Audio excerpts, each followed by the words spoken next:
Welcome to In Pursuit of Truth. This is your host, Sir Patrick Mack. We got a couple new Q posts for you. Numbers guy, how many we got? 2. Nice work, my friend. But first things first, you like to party? Yeah. Okay. You like cake? Yeah. Does Okay. your friend's nose look like an eggplant? Yeah. That's okay, little bro. We're all thinking the same thing. Well, listen, to all of you, I want to say a big, massive thank you for helping me reach 30,000 subscribers.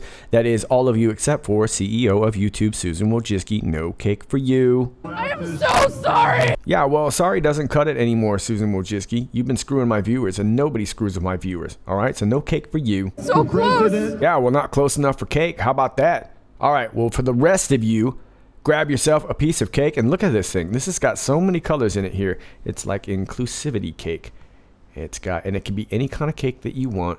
That's the best part of it. And in our imaginary world, you can eat those stars. So grab yourself a piece of cake, some coffee. Thanks for all you do. Let's get some Q. Post 1930, 29 minutes after the hour of 7 a.m. Eastern Standard Time. Q takes us back to post 1912.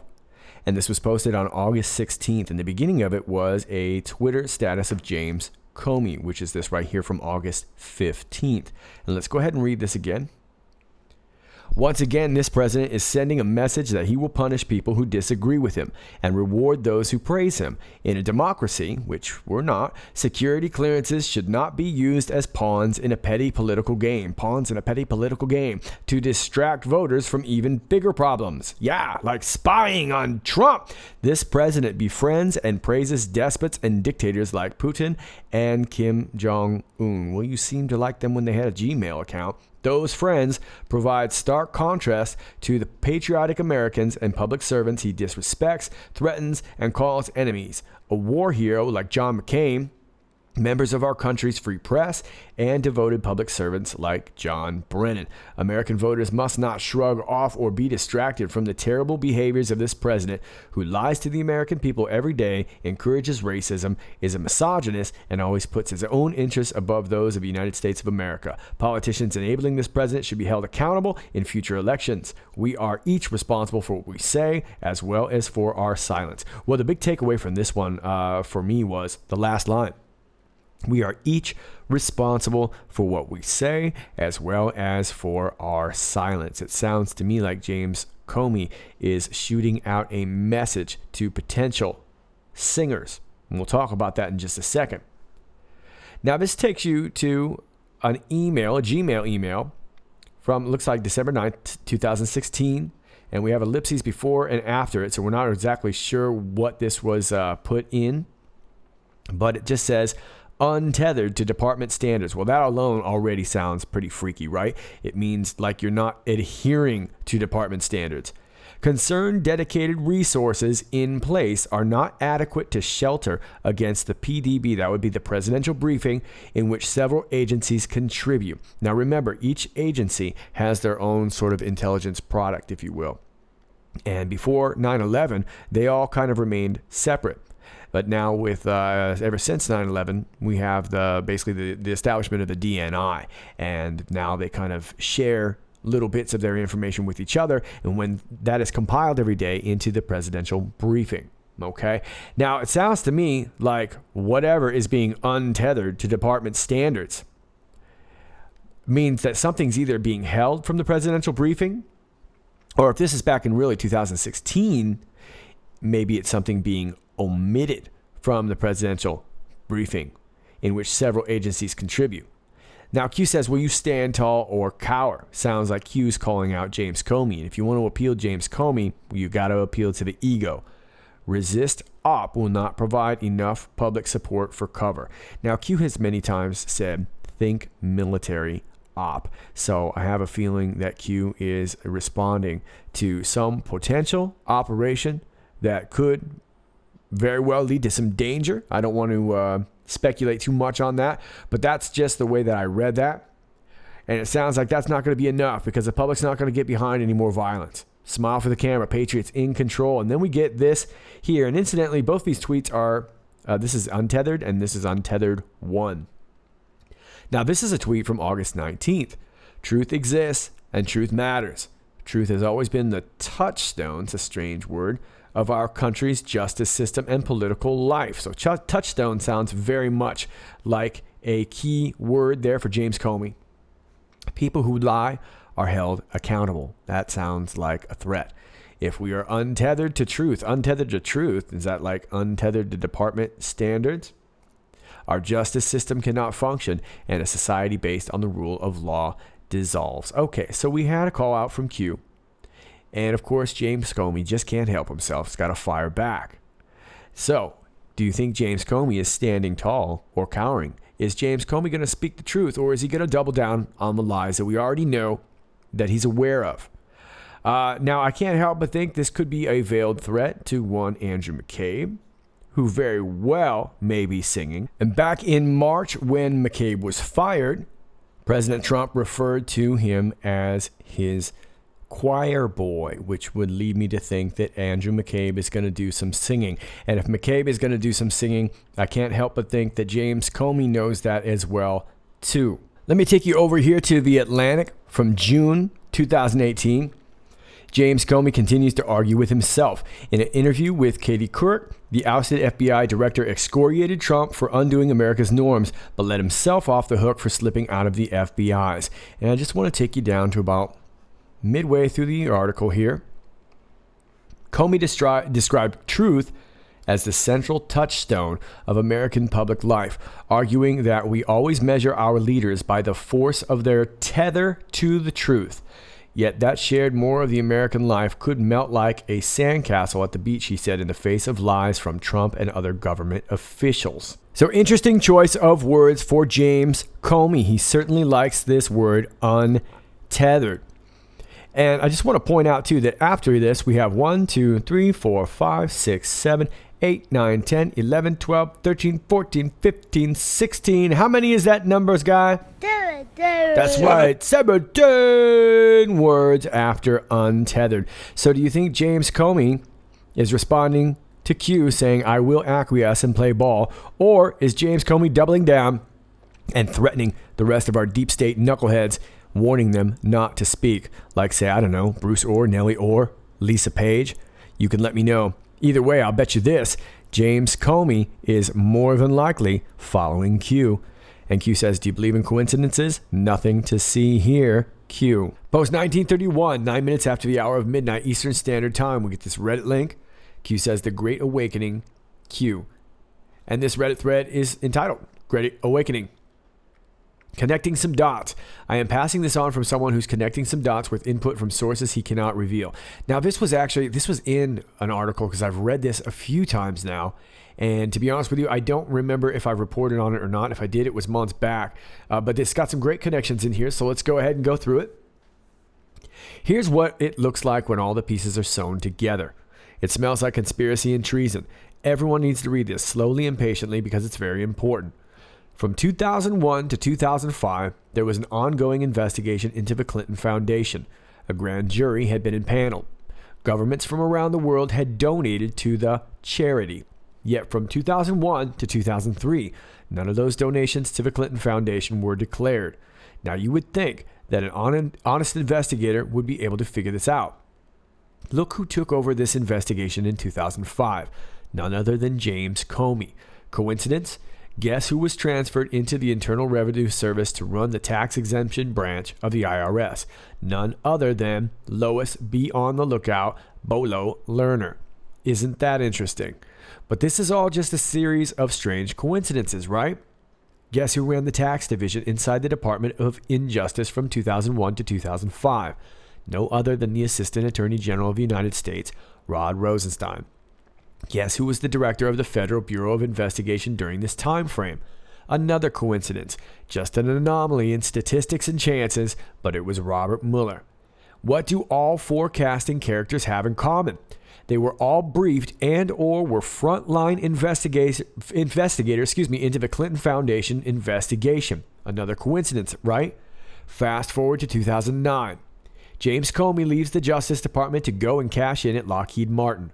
Hillary Clinton is running the State Department, official government business on her own personal email server. The Uranium One issue comes to the attention of the Hillary.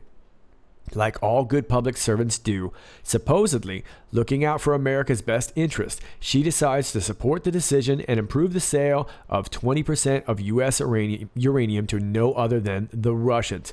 Now, you would think that this is a fairly straight-up deal, except it wasn't. America got absolutely nothing out of it.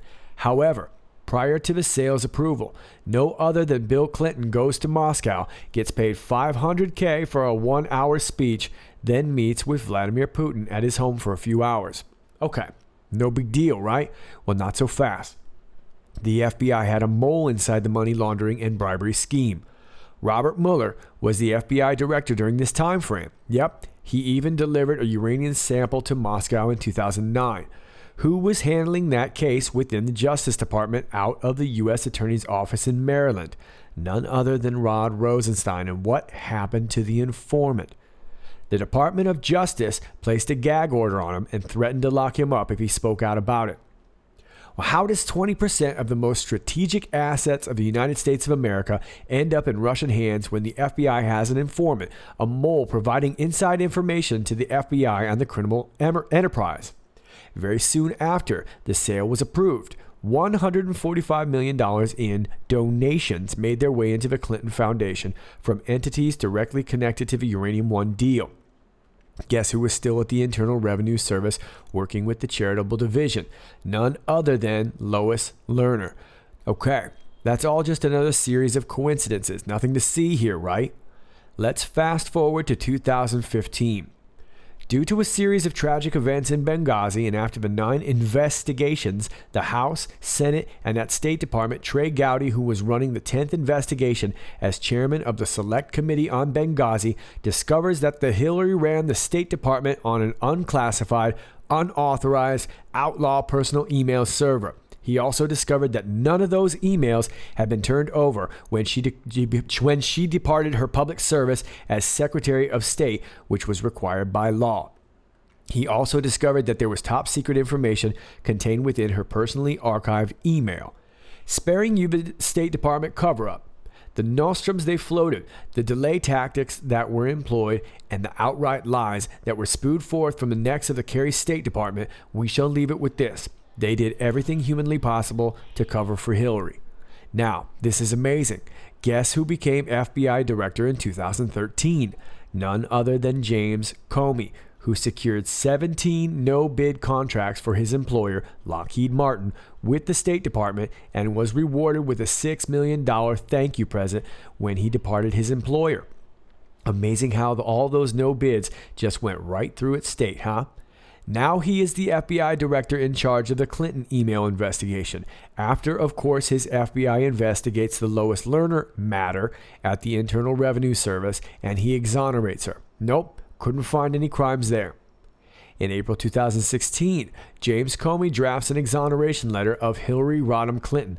Meanwhile, the DOJ is handing out immunity deals like candy. They didn't even convene a grand jury. Like a lightning bolt of statistical impossibility, like a miracle from God himself, like the true gangster Comey is, James steps out into the cameras of an awaiting press conference on July the 8th of 2016 and exonerates the Hillary from any wrongdoing. Do you see the pattern? It goes on and on. Rosenstein becomes Assistant Attorney General. Comey gets fired based upon a letter by Rosenstein. Comey leaks government information to the press. Mueller is assigned to the Russian investigation sham by Rosenstein to provide cover for decades of malfeasance with the FBI and DOJ, and the story continues. FISA abuse, political espionage, pick a crime, any crime, chances are this group and a few others did it. All the same players, all compromised and conflicted, all working fervently to not go to jail themselves, all connected in one way or another to the Clintons. They're like battery acid. They corrode and corrupt everything they touch. How many lives have these two destroyed?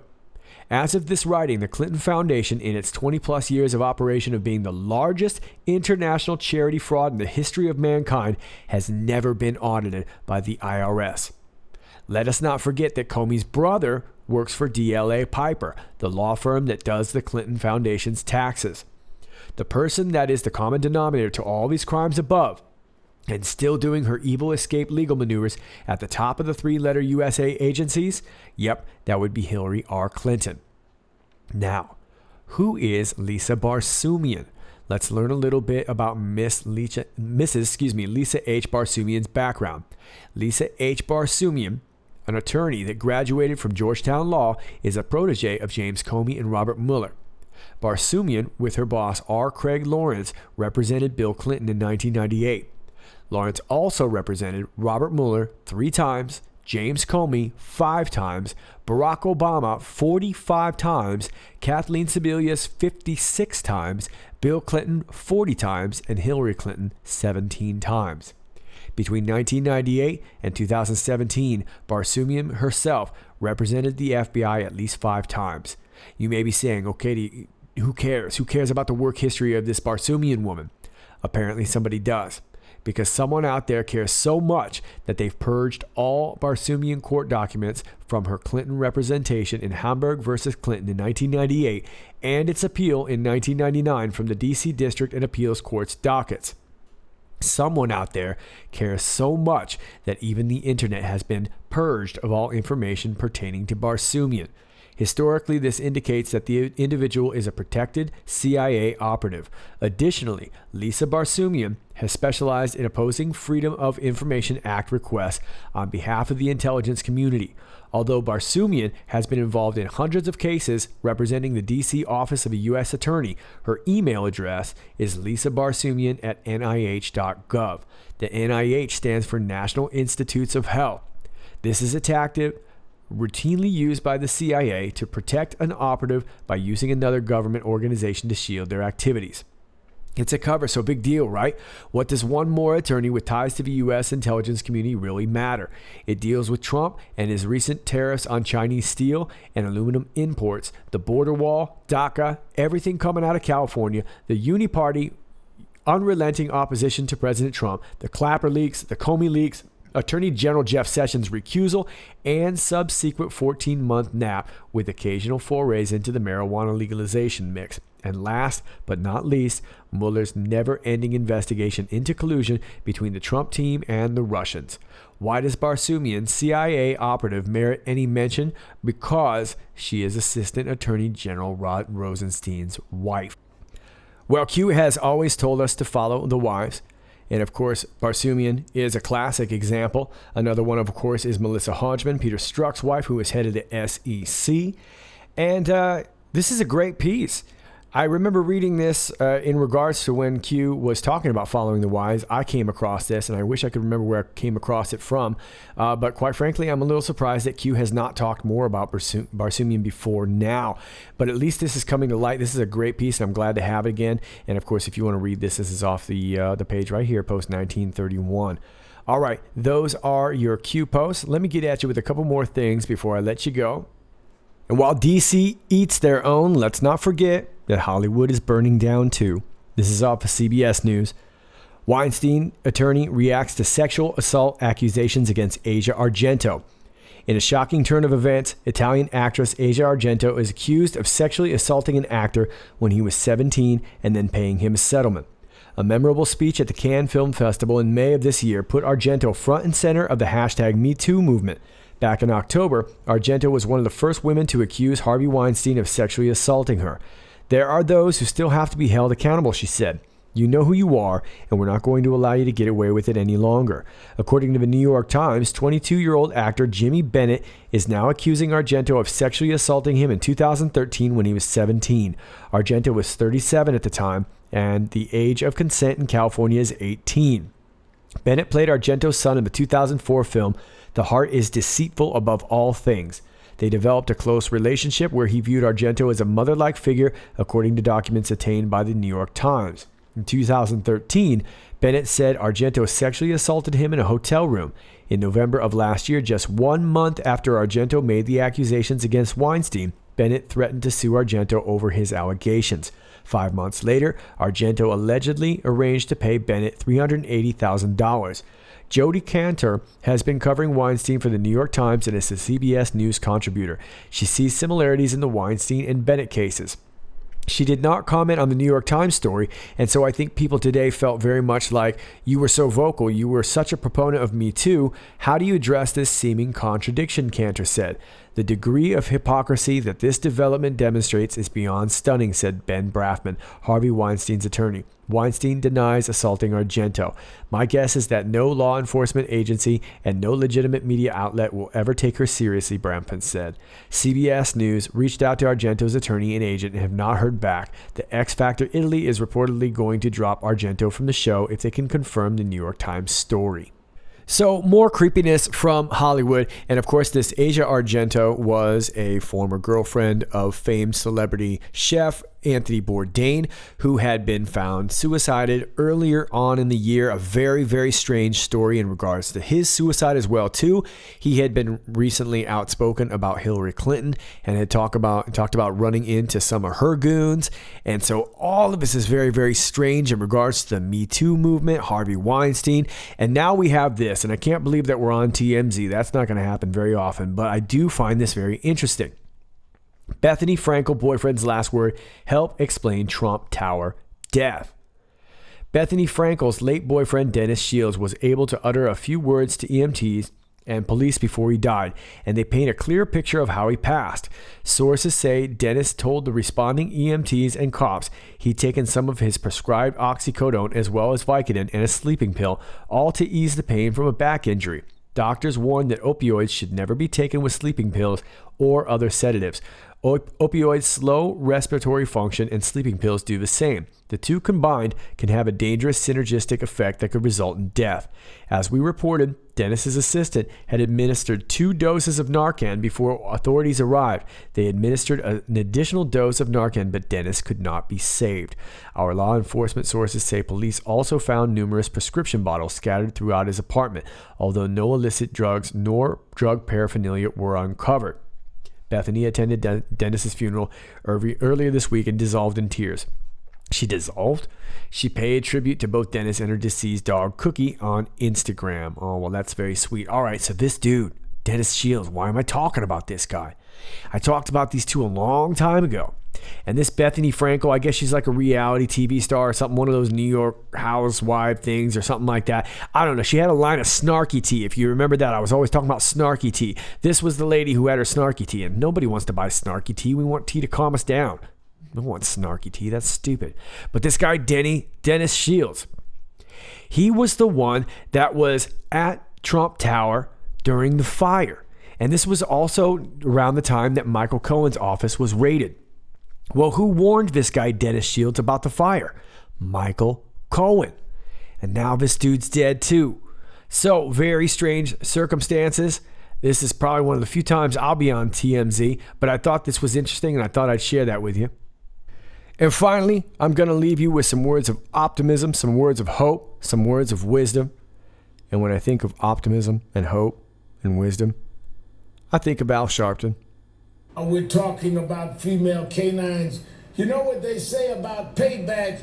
It's a real, well, I'm sure you know the word I'm thinking of. So in the words of my late friend Aretha Franklin, show some RESPICT. You want to run that by me again? RESPICT. Yeah, that's what I thought you said. I seem to remember the lyrics being a little different, but that's just me. That's just me, Al. You might want to put a little respect on that. No, stop. Put some respect on my name. Yeah, put some respect on my name. All right, let me finish with something cooler then. This is off of dvidshub.net. NCNG 514th Military Police Company deploys to Guantanamo Bay. This was reported back on the 13th. The North Carolina Army National Guard hosted a deployment ceremony honoring the 514th Military Police Company at the Pirates Club in Greenville, North Carolina, August 12, 2018, in advance of their upcoming mobilization. More than 160 soldiers are scheduled to deploy in support Operation Enduring Freedom, Gitmo, and will be charged with providing various external security operations in support of the ongoing mission of the Joint Detention Group at Guantanamo Bay Naval Station. Sergeant Benjamin Bullard, one of the soldiers deploying with the 514th, said he is looking forward to the deployment. It's a fun opportunity, Bullard said. It's a little bit different than going to Afghanistan again. I'm excited. Deploying to Guantanamo Bay will provide the soldiers of the 514th a unique experience compared to previous mobilizations. We're pretty excited about this deployment because it's not a combat deployment, said First Lieutenant Frederick Yabua, the unit's executive officer, but it is a high-profile mission and we are prepared to engage it. Although this deployment is not as dangerous as the unit's recent mobilizations, leaving family for an extended amount of time is never easy. Really, the hardest part is for the families back home who have to continue on with their everyday lives while we continue our mission downrange, Yabua said. All right, well, I'll leave this for you here, but this is pretty interesting stuff. We have not a combat deployment, but a very high-profile mission going on in Guantanamo Bay, requiring more than 160 soldiers. So, best of luck to you. Bravo Zulu to all of you. And we wish you the best down there in Guantanamo Bay. I thought you guys might enjoy that. Y'all finished or y'all done? Well, I'm finished, and I guess I'm done too. So I'm finished and I'm done. All right, if you like this video, please click like, share, and subscribe. And if you're new to my channel, please understand that from time to time, you will be unclicked, unnotified, and unsubscribed. It's just a little game that CEO Susan Wojcicki of YouTube likes to play with you from time to time. So please be a dear and just re-click yourself and find me at In Pursuit of Truth. I am also over here on the Twitter at IPOT1776. That's IPOT1776. I'm on Real.Video, In Pursuit of Truth. I'm on Gab as well, and I am on BitChute. And of course, my Patreon link and my email and all that stuff is down below in the video description. All right, kids, this is Sir Patrick Mack, and until next time, stay cool.